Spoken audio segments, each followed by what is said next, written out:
राधे राधे दोस्तों, मैं रूपा गुप्ता आपका बहुत बहुत स्वागत करती हूँ अपनी यूट्यूब चैनल पे। प्रोग्राम सवाल हमारे आपके। पिछली वीडियो मुझे शेयर किए हुए काफ़ी लंबा टाइम हो गया, उसके लिए मैं आप लोगों से क्षमा मांगती हूँ। पिछली वीडियो में मैंने अपने मन के 3 सवाल आपसे शेयर किए थे। हम कौन, भगवान कौन और गुरु कौन, और उनके जवाब भी मैंने आपको दिए थे।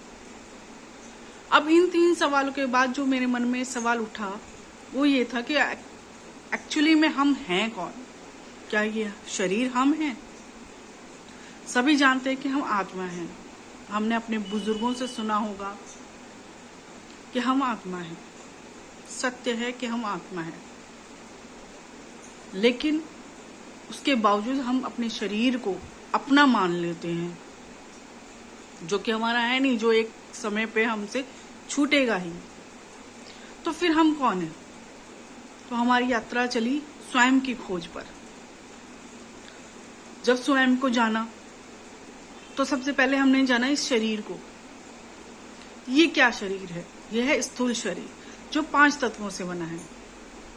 जल, वायु, अग्नि, पृथ्वी, आकाश, ये 5 तत्व से हमारा स्थूल शरीर बना है। उसके बाद आता है सूक्ष्म शरीर। सूक्ष्म शरीर में ज्ञान इंद्रियां और कर्म इंद्रियां होती हैं। कुल मिला के ज्ञान इंद्रियां और कर्म इंद्रियां 19 होती हैं, जिनसे हमारा ये सूक्ष्म शरीर बना है। उसके बाद आता है कारण शरीर, जिसमें अहंकार, संस्कार और त्रिगुणात्मक प्रकृति। अब ये त्रिगुणात्मक प्रकृति क्या है? त्रिगुणात्मक प्रकृति है रज, तम और सत्व।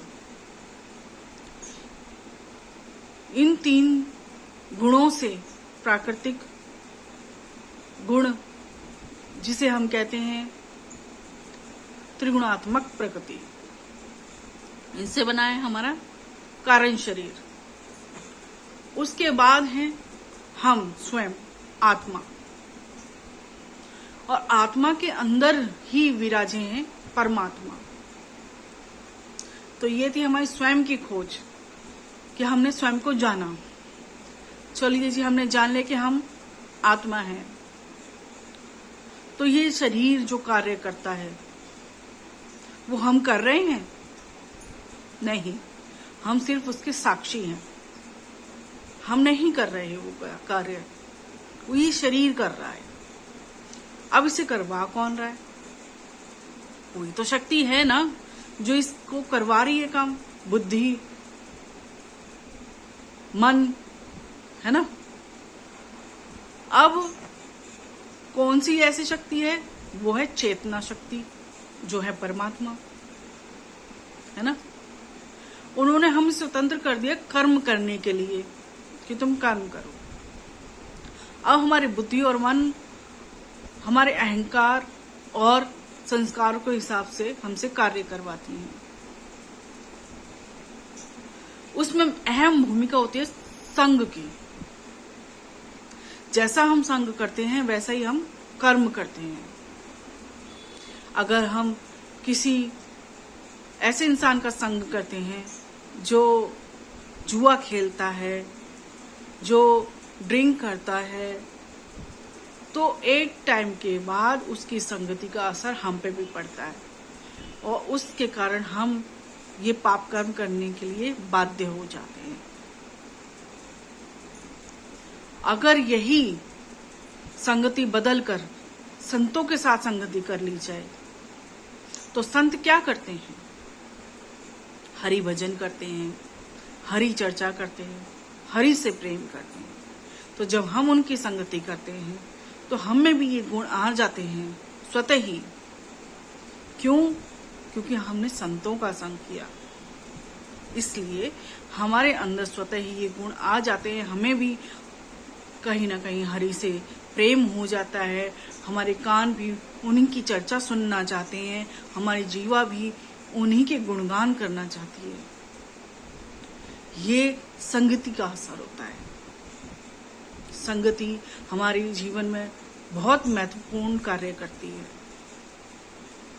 ये हमें देखना है, हमें सोचना है, हमें समझना है कि हमें संगति कैसी करनी है। गलत लोगों की संगति करनी है या संतों की संगति करनी है। संतों की संगति अगर हम करते हैं तो हमसे जो कार्य होंगे वो हरि के लिए होंगे, क्योंकि हरि ने ही हमें जो है कर्तव्य कर्म दिए हैं ना, चाहे वो पिता माता के रूप में हो, चाहे संतान के रूप में हो, चाहे पति अथवा पत्नी के रूप में हो, उन्होंने ही दिए ना। हम कहते हैं ना जोड़ियां ऊपर से बनकर आती हैं। ऊपर से कहां से? पहले से निश्चित होती हैं हमारे प्रारब्ध के हिसाब से। और प्रारब्ध कौन लिखता है? हरि। हमारे कर्मों के हिसाब से, जितने हमारे पाप कर्म होते हैं उस हिसाब से, या हमारे पुण्य कर्म होते हैं उस हिसाब से। तो जब सब कुछ हरि के हाथ में है, हमारे हाथ में सिर्फ उन्होंने स्वतंत्रता दे रखी है कर्म करने की, तो क्यों ना हम अपनी बुद्धि का इस्तेमाल करके संतों का संग करें। संत हमारे जो संस्कार हैं, चाहे वो अच्छे हैं या बुरे हैं, जो हमारी इंद्रियां हैं, उनको हरि की तरफ मोड़ देते हैं। हमारी आंखें हरि को देखना चाहती हैं, हमारे कान हरि का भजन सुनना चाहते हैं, हरि की चर्चा सुनना चाहते हैं, हमारी जीवा हरि का गुणगान करना चाहती है। संत आत्मोद्धार की तरफ जीव को मोड़ देते हैं। लोग कहते हैं भक्ति करने वाले जो भक्त होते हैं वो दुखी रहते हैं। नहीं, प्रारब्ध के हिसाब से कष्ट जीवन में आते हैं, लेकिन भक्त कभी दुखी नहीं होते। वो स्वयं एक आनंद की तरफ बढ़ रहे हैं, चाहे धीरे या जल्दी। जो आनंद की तरफ बढ़ रहे हैं वो दुखी कैसे हो सकते हैं? पल पल उन्हें आनंद मिल रहा है तो वो दुखी कैसे हो सकते हैं? अगर कोई दुखी है तो वो भक्त नहीं है। अगर कहता है कि मैं भक्त हूं लेकिन मैं दुखी हूं, तो वो झूठ बोल रहा है, वो भक्त नहीं है। और जो भक्त है वो कभी दुखी नहीं हो सकता। मेरा सवाल जो मन में उठा, उसका जवाब जो मुझे मिला, उससे मेरे मन को बहुत शांति मिली, बहुत आनंद मिला। हमारे पूज्य श्री गौरांगदास महाराज जी ने हमें जब ये हमारी खोज हमें बताई कि हम कौन हैं, तो हमारे मन से जो दुख थे, जो हमें एहसास दे रहे थे कि हम दुखी हैं, वो जाते रहे। अब हर स्थिति परिस्थिति में हमें ज्ञात है, विवेक है उनके द्वारा दिया हुआ, ज्ञान है उनके द्वारा दिया हुआ कि जो हो रहा है वो हमारे ही कर्म हैं। थे करके आए हैं, तो जैसा करके आए हैं वैसा हमें मिलेगा। हमें उन्हें काटना है, लेकिन आगे के लिए भक्ति के बीज बोने हैं। अच्छा करेंगे तो अच्छा ही मिलेगा।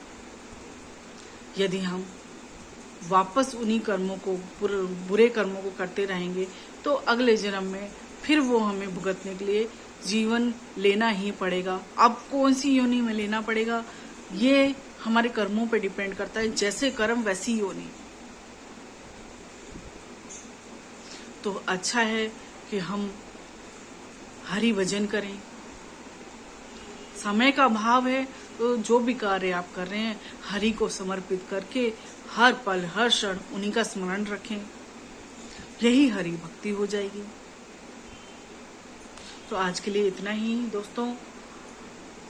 जो भी मेरे मन में सवाल उठते हैं, उनके जवाब मिलते हैं, वो मैं आपसे शेयर करती हूँ और हमेशा करती रहूंगी। आपसे मैं ये बस इतनी विनती करती हूँ कि मेरे चैनल को सब्सक्राइब कीजिए, और आपके अध्यात्म से रिलेटेड कुछ प्रश्न अगर आपके मन में हैं, या कैसे भी प्रश्न आपके मन में हैं, तो आप मुझसे शेयर कर सकते हैं। मैं पूरी कोशिश करूंगी आपके सभी प्रश्नों का जवाब दे सकूं।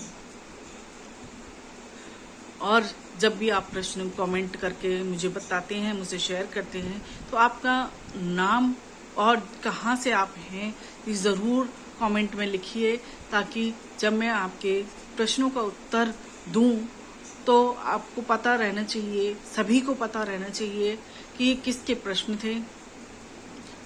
शायद आपके प्रश्नों से जवाब जो मिले उनसे और लोगों को और मन में जो प्रश्न उठते हैं उनसे रिलेटेड वो मुझसे पूछ सके, मुझे कमेंट कर सके। तो दोस्तों, आप मेरे चैनल को ज़रूर सब्सक्राइब कीजिए, लाइक कीजिए और जितना हो सके शेयर कीजिए। धन्यवाद। राधे राधे।